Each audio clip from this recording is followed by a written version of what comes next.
The Galactic Council chamber hummed with the usual cacophony of 1,000 alien species, conducting their daily business.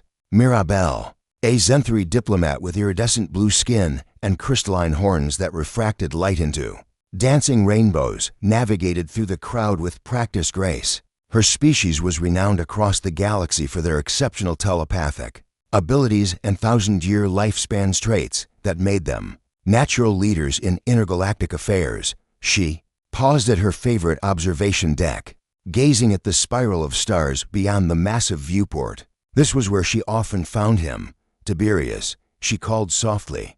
The human turned from his datapad, his weathered face breaking into a gentle smile. Ambassador Mirabelle, right on schedule. For 10 years, they had met like this accidentally at first, then deliberately. Though neither acknowledged the pattern, Tiberius worked as a maintenance engineer, a humble position that most species considered beneath notice. Humans, after all, were the galaxy's newcomers, barely a century into spacefaring civilization. They possessed no telepathy, no extraordinary strength, no extended lifespans. They were, by most measures, unremarkable.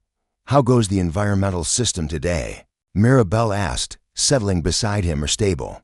"Though I did have to recalibrate the oxygen mixture for the Matherian quarters again." Tiberius's brown eyes twinkled with amusement. "They keep complaining it's too nitrogen-rich, but their own specifications are written in base 7 mathematics that don't convert properly to standard units." Mirabelle finished, laughing. "I've heard this complaint 14 times this month."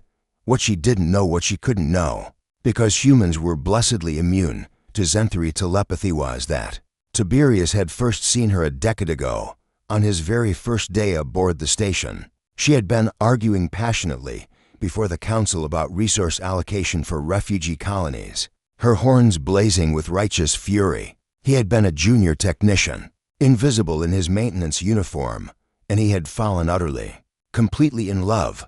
"Ambassador," Tiberius said carefully, "I wanted to ask you something."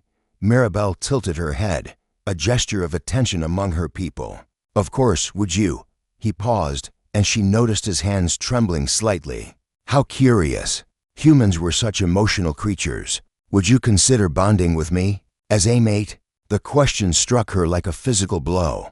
In Zenthri culture, bonding was eternal, a merging of minds and lives. She had never considered it with anyone, too consumed by her work, by her duty. But as she looked at Tiberius, truly looked at him, she realized something profound. In 10 years, he had never once asked her for a favor, never leveraged their friendship for advancement, never sought anything but her company. In a galaxy of ambitious schemers and political manipulators, he had been a constant, genuine, kind, present. "Yes," she heard herself say. "Yes, I will." The ceremony was small, conducted according to both their customs. Zenthri bonding required a telepathic union, which obviously couldn't work with Tiberius. So they adapted a symbolic touching of foreheads, a sharing of vows. Many of Mirabelle's colleagues questioned the match. What could an ambassador possibly see in a maintenance engineer? And a human, no less.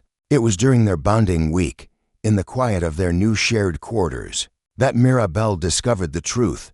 She had been arranging her belongings when she found it a small, worn notebook, the kind humans still used despite having advanced technology. It had fallen from one of Tiberius's boxes. Curious, she opened it. The first entry was dated 10 years ago. "Saw her today. Ambassador Mirabelle. She was magnificent, arguing for colonies I'll never visit, for people I'll never meet. I'm just a technician. She'll never notice me. But maybe that's okay. Maybe loving someone doesn't require them to know." Mirabelle's hands shook as she turned the pages, entry after entry, chronicling a decade of quiet devotion. He wrote about her speeches, her small kindnesses to junior staff, the way she always remembered to ask about his sister on Earth. He wrote about learning Zenthri customs, studying her culture, making himself into someone worthy, never expecting anything in return. "Year 5, I've been promoted to senior engineer. She congratulated me today, said she'd noticed my work. I wanted to tell her that every system I perfected, every problem I solved, was because I imagined her depending on it, that the thought of her being uncomfortable or unsafe drove me to excellence. But I just thanked her and moved on. Year 8. She seems tired lately. The council is demanding more, always more. I've started leaving her favorite earth tea chamomile she mentioned once outside her office. Anonymously, it's a small thing. Humans are good at small things. The final entry was from 3 days ago. Tomorrow I'll ask her. 10 years is long enough to be certain. I know I'm not what her people would choose for her. I know I'm just a human, short-lived and ordinary. But I also know that I will spend every remaining day of my life, whether that's 40 years or 400, should human longevity treatments advance, ensuring she never regrets saying yes. If she says no, that's okay too. Loving her has made me a better person. That's enough. Mirabelle found Tiberius in their small kitchen, preparing dinner with the careful attention he brought to everything. She held up the notebook. "You loved me," she whispered, "for 10 years, and you never said anything." Tiberius froze, color draining from his face. "Mirabelle, I didn't mean for you to find that. I should have thrown it away. Why didn't you tell me?" He turned to face her fully, and she saw in his eyes the same gentle honesty that had always been there. "Because you deserved someone who loved you for yourself, not someone seeking to gain from your position. Because I wanted to be worth your notice before I asked. Because," he smiled sadly, "because humans understand that love isn't always about being loved back. Sometimes it's just about becoming better because someone wonderful exists in the world." Mirabelle felt something break open in her chest, not pain, but its opposite. Her people, with their telepathy and their long lives, had forgotten what it meant to love without guarantee, to give without expectation of return. They had optimized romance into strategic partnerships, bondings based on compatible genetics and social advancement. This human, the supposedly simple species, had just taught a 1,000-year-old civilization something about the depth of devotion. She crossed the distance between them and pressed her forehead to his, the Zenthri gesture of profound respect and love. "Tiberius," she said softly, "I thought I was choosing a companion. I didn't realize I was receiving a gift that began a decade ago. Every kindness, every improvement to this station, every cup of tea, that was you." He nodded, embarrassed. "My people believe we're superior because we live longer, think deeper, sense more," Mirabelle continued. "But you've taught me something we forgot, that the depth of love isn't measured in years or abilities. It's measured in constancy, in quiet devotion, in becoming better because you believe someone deserves the best version of you." She pulled back to look at him fully. "You say humans are good at small things, but Tiberius, you've done something immense.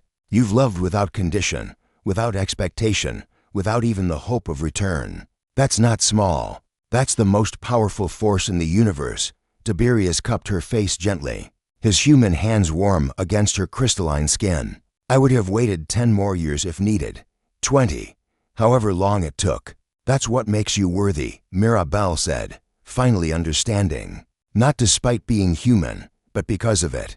Your species knows something the galaxy forgot, that the greatest strength isn't living forever or reading minds. It's choosing to love fiercely in the brief time you're given, expecting nothing but the privilege of loving it all later." When asked by curious colleagues about her unlikely bonding, Mirabelle would smile and say simply, "I married the humblest man on the station and discovered he was extraordinary all along." The galaxy would continue to underestimate humanity for their short lives and limited abilities.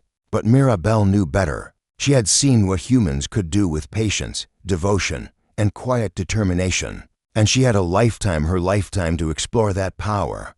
After all, 10 years was just the beginning.